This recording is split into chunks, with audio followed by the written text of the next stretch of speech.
दार्चुलाको दुम्लिङ यो दार्चुलाको काठे दुम्लिङमा माननीय ज्यू आउनुभयो र हिजो जस्तो लाग्छ शिलान्यास गर्नुभएको र हेर्दा हेर्दै आज उहाँको परिकल्पनामा जुन बन्न लागेको थियो पुल र बनिसकेको छ र बनिसकेर पनि आज यो पुलको उद्घाटन गरिराख्दाखेरि एकदमै भावुक बनेको छु र उहाँले जुन हिसाबको परिकल्पना गर्नुभयो र कमिटमेन्ट गर्नुभयो यो पुरा गरेर छोड्नुभएको छ। जतिले पनि क्युआर भन्नुहुन्छ नि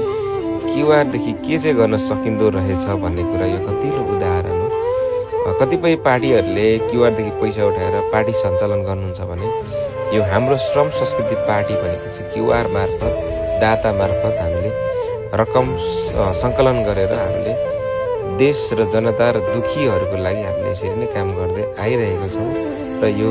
एउटा गतिलो उदाहरण पनि हो र सम्पूर्ण नेतागणहरूले चाहिँ यो खालको कमिटमेन्ट गरेर पुरा गर्दै जानुभयो भने हाम्रो देश छिट्टै नै कायापलट हुनेछ।